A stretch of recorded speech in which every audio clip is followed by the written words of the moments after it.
What's going on, everybody? Welcome back to the channel, and today we're back with some more Georgia Southern Dynasty NCAA 06. If you want to see the gameplay, it starts at 4:30. Go there. We're going to have to go through a few things because we have back-to-back bye weeks, all right? So a lot of things happen. Anyways, man, our quarterback, Jonathan Cade, is 5th on the Heisman hopeful list, if you will, top 5 candidate at number 5. Then you got C.J. Manning, who total yards is around 700, had a nice game last week. Then you got 3 Florida State Seminoles. Scott Phillips put up 265 yards passing and 3 TDs last week versus Georgia Tech. Kenny O'Neal out of Oakland, California, 6 receptions for 72 yards passing, or receiving, I should say. And then their running back was the catalyst last week, over 130 yards rushing, caught 2 passes for a touchdown. He has 8 total touchdowns. And yes, Florida State's looking to do work this season. Miami is number 1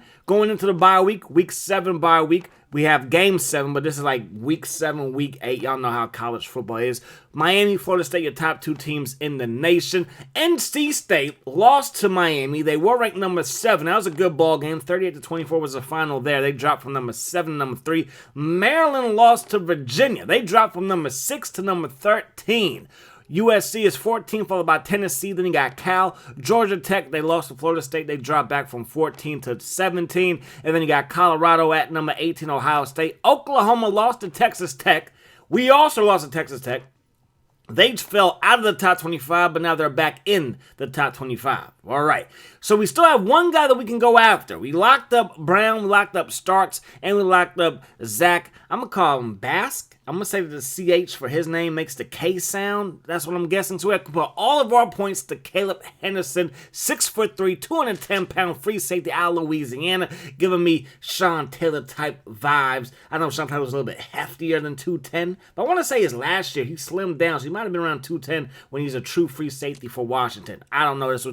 That's what my memory is telling me. I could be 100% wrong about the late, great Sean Taylor. So again, we're going after Henderson. Hopefully we can get him to sign on the dotted line. So let's move on to our next bye week. And now Cal has lost to Oregon State at Berkeley. They were in Berkeley and they lost. So Miami, they're still ranked number 1. Then you got Florida State. They're still ranked number 2, followed by Nebraska, Michigan State, Michigan, Texas A&M, Florida. NC State is in the top 10. Penn State's in the top 10. And Iowa hanging on. Hanging on to that top 10 spot after they lost to Michigan State. Not Mississippi State, but Michigan State. They fall from number 3 to number 10. South Carolina, they lost to Tennessee. They moved back from 9 to 14. Minnesota, they lost to Penn State, so they dropped back from 12 to 17. We are now in the top 25. And then Ole Miss. Look at Ole Miss, man. They lost to Florida, but they move up in the polls. Crazy things have happened. But look at that. And Cal, they dropped back from 16 to 25, or 225th in the nation. Crazier things have happened, I suppose. So we are in the top 5 for Cal. We just sneak in there. We were in his top 10, but now we are in the top 8, excuse me. Now we're in the top 5. Now we are number 1.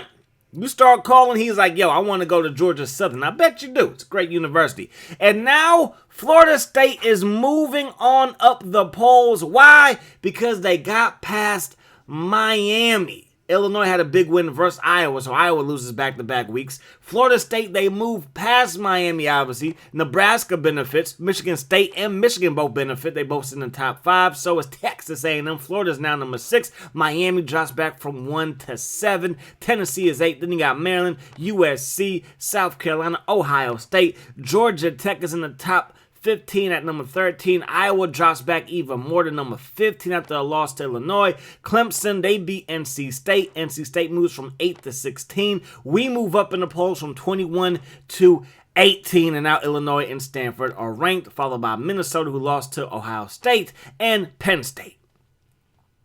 So Penn State, they were number 9, now they're number 25 in the nation, and we're headed to Pittsburgh to take on the Pitt Panthers. They're 56 in the nation, 2-2 in conference play, 4-2 overall. We're in that top 20. Can we stay there? And can we mess around and help our guy climb the Heisman hopeful list? I hope that we can. First down and 10 for the 21-yard line. Going to get that thing to Corey Walker.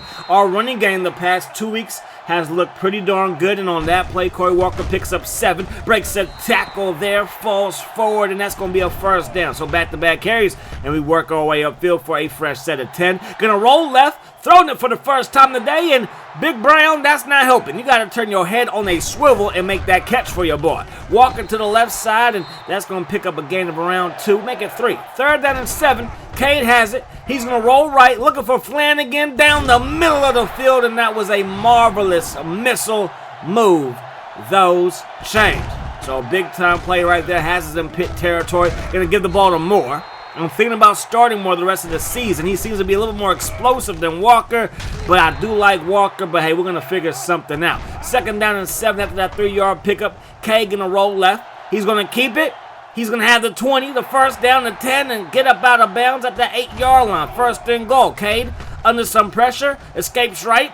Now he's going to do something with the football, which was throw the ball into somewhat of a tight coverage, and that pass will fall incomplete, but this is a lot better. Let the man run. And these rushing TDs, we need to have those add up because that's going to help him get that Heisman. He had 1 rushing touchdown before last week. He finished, I want to say, no, matter of fact, he had 0. He had 4 rushing touchdowns last week. Tack on another one. That's going to help us to get him that Heisman if it's still in play for us to get. There goes Scott Walker. Scott Walker is nice. They also have Andrew Lee at running back, big number 36, looking like the bus did back in the day. So Scott Walker gets the carry. That's going to be a gain of around 9. And a halfback pass. Then it worked out. Long read that like a book. Allen is under pressure. We hit him with our boy Long. Long is a little bit shaken up. And Fisher makes the catch but shy of the first down. So we take over up by 7. Out of the gun. Looking downfield is Cade. And Jonathan Cade gonna scramble left, and these rushing yards can help too, but he fumbles, but it goes out of bounds. So we will maintain possession, 3 carries, 43 yards plus a touchdown, looking like Michael Vick from back in the day. That pass caught by Gibson, and I thought we could outrun the safety to the sideline, and I was wrong. And my coach would be yelling at me, get upfield, go north and south. There goes Walker, north and south, breaking ankles, and he is gone.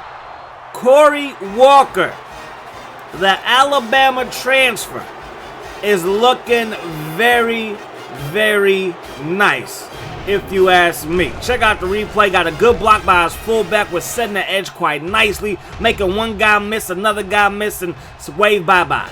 Say goodnight. And now Arnold from the 10. Up to the 20. Breaks the tackle. Jumps over a man. And he finally gets chopped down by Summers, and that's a nice kick return up to the 33-yard line. So Allen fires that thing, caught by Fisher. Fisher going to work his way upfield. That's a first down for the Pitt Panthers. They're going to run the ball now with Andrew Lee. And Lee, the big fella, rumbling, stumbling through Bishop and picks up a gain of 9. They're going to give it to Walker up that gut. Gets brought down by T.J. Peterson. This should be the last play of the third quarter. They give the ball to Lee. He dives for the first down, and he's going to have it.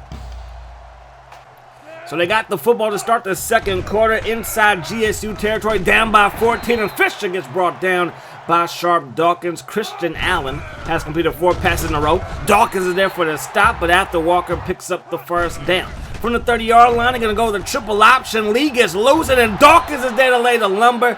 He will be a perfect inside linebacker for the Pittsburgh Steelers. That great linebacker history with Ham and Lambert and Porter and Ferrier and Foote and Kevin Green and Greg Lloyd and LaVon Kirkland. I could go on and on, but we're going to see if he gets drafted by the Pittsburgh Steelers. That would be crazy. We're going to check that out in the offseason. Anyways, we give up 3.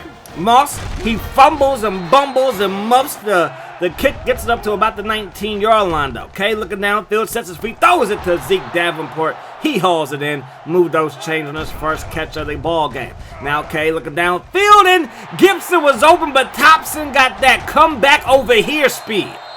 He was loose until Thompson was like, no, you're not loose. And then there goes Lee, trying to get upfield, brought down by Dawkins, gain of around 9. Second down and inches. Play fake to Scott, and there goes Bishop with the user. Sack. That's a big-time blitz off of the edge to bring down the quarterback. Lee trying to get busy. No, sirree, Bob. That's Dominique Ely bringing you down easily. And they got to settle for a field goal. Kick us up. Kick is good. So 14-6 is the score. Cade has it. Surveys the field, going back to Zeke Davenport. Makes the catch. That's going to be a gain of around 20.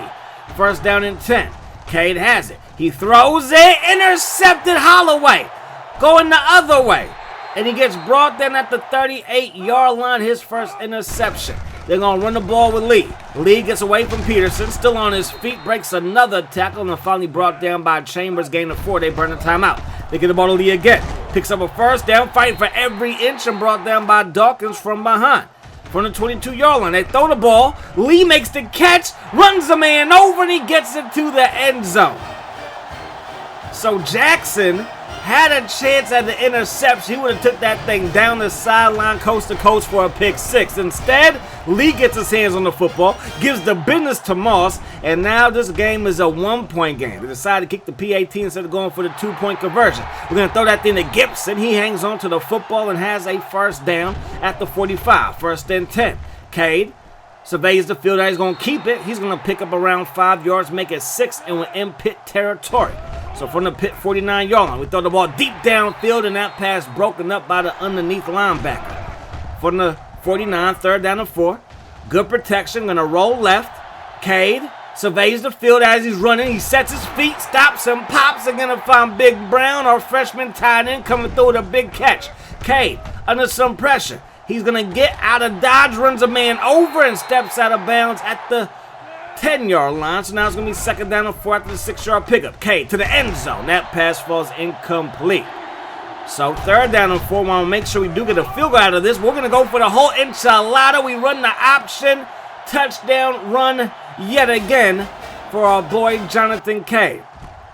So Arnold on the kick return to start the second half, gets upfield, and he's going to get brought down after he gets this one up to about the 27-yard line. There goes the first half numbers. The 2 turnovers by GSU is keeping the Pitt Panthers in this ball game. So 1st down and 10. Split back look from the 27. They're going to run the ball. No play fake. They throw it to Fisher. He makes the catch, gets away from 2 defenders, finally brought down by Jackson into Eagles territory just like that. So up to the 47-yard line now. Allen gets hit, throws it to Lee. The big running back out of the backfield is a major weapon in that slot, but then they throw the ball to Moss.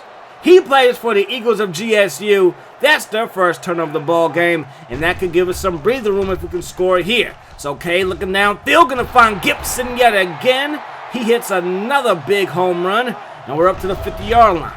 Play fake. Cade throws it deep, and that is a real home run. So the last play brought him in a line drive to get on base. That's a home run. Put up more points up on the board, and we're up by 2 scores. 50-yard touchdown pass by Jonathan Cade should definitely help his case for Heisman. Anyways, there goes Scott. Scott is loose. And Scott Walker being chased by Dawkins. He's not going to catch him, and Scott Walker takes it to the crib. That speed got on top of Bishop before he knew what happened. The man was gone. Dawkins gave a great effort, but it was not going to work out. So we're up by just 8 again. Cade looking downfield for Brown, makes another catch, his 2nd of the ball game. And that's going to be a gain of 9 to the 29 we go. Cade gets out of the pocket. He's going to keep it, it looks like. No, he's going to cut back against the grain. The O-line comes through with all kinds of blocking, and he's going to pick up a first down. He ran about 100 yards to pick up 9. But hey, it is what it is. From the 38-yard line now, Walker up to the 45, crosses midfield, and he has a first down in his back pocket. Give the ball to Walker again. And Walker again headed to that orange mark and gets stopped just shy. He looks to be gassed, but he's going to get the carry one more time. No, end around to Davenport. They fake the run. They give it to the receiver on the end around, and we lose a couple. But we're 3 for 3 on 3rd down. Can we make it 4 for 4? Cade is like, watch me work. He's going to pick up the first down by the hairs of his chinny chin chin. From the 38-yard line now. Cade to John Smith. I believe that's his first catch of the ball game, and that's going to work out for a first down. 2nd down and 3. Cade has it. He's going to roll left, sets his feet, throws it to Smith, makes the catch. Into the end zone he goes. Touchdown, Eagles. And we find ourselves up by 15. So 35-20 is now the score. They fake the run. Christian Allen has it. Throws it. That pass broken up. Looking for Fisher on that one. From the 25, they run the ball with Walker. He has all kinds of speed. Picks up the first down and get brought down by Bishop after another 15, making a 16-yard pickup. Play fake. They throw it to the flat to Walker. Dawkins can't bring him down, but Moss will. And that's going to be a gain of 6. 2nd down. They run the ball. And that's going to be a face mask, it looks like, on Chambers. So move those chains up to the 44-yard line. This should be the last play of the third quarter. Long gets in there for the sack. Let's head to that fourth. So we're up by 15. They have it from the 49-yard line. That pass broken up by Dominique Ely. Looking for Stovall on that pass. 3rd down and 7. Looking downfield. That pass intercepted by Moss to the 50. Into enemy territory. Has all kinds of speed. And Moss has it for a pick 6. Exactly what the doctor ordered for us. And exactly what the Pitt Panthers are trying to avoid for them. Allen fires it to Lee. Makes another catch. Breaks 2 tackles. Brought down. No, not brought down by Dawkins, but brought down by Ely. They get the ball to Scott Walker again. And he's going to work his way upfield for a first down. Now it's Lee's turn. It's going to be a halfback option. Lee got belted by Dawkins. Walker breaks a tackle and finally brought down. I believe that was that Peterson with the stop? It looked like Peterson that got in there for the tackle. And then Walker up the gut, just bullying people, and brought down by Jackson. Split back look again. They're going to go with the option, but nothing doing. Ely with another stop, has 112 tackles in his career, 3 for loss. Going to take a shot deep. That pass will fall incomplete, and the crowd not loving it. If you wear number 13 here, you better be accurate with that football. That pass broken up by Dawkins, and the Boo Birds come out one more time. 4th and 12. Allen lets it fly, and man, oh man, those last 3 passes were not good at all.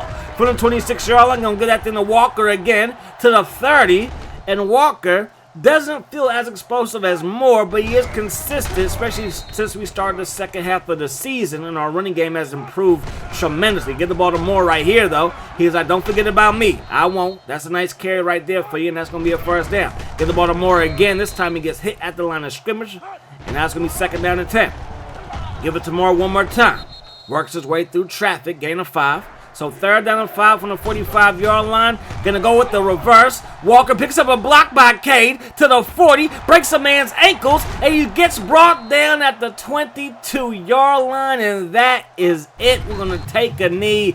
And we survive the Pittsburgh Panthers. So we came to town. We got the victory. About to hop on that plane and go back home to Georgia. Jonathan Cade, 256 yards passing, 2 touchdowns, but 2 interceptions. Not the greatest performance, but he did chip in with 77 yards on the ground and 2 touchdowns. Walker with 94 yards on the ground. Moore chipped in with 30, and then Davenport with 21 on 2 end arounds. He also chipped in with 3 catches for 81 yards plus a touchdown. Gibson 3 for 67. Brown had 2 for 42. Smith had 2 catches for a touchdown, and Flanagan did not get Ian Clark involved, and that's a mistake on us because he's so explosive. He can make plays for us, but sometimes the play sheet, the play calling does not work out for all the receivers, and that does suck. I do apologize, Big Clark, but you have a long season and a long career ahead of you. That's gonna do it. Hope you guys enjoyed the video. I do hope that the rest of the day is the best of your day. Peace, love. Hot sauce.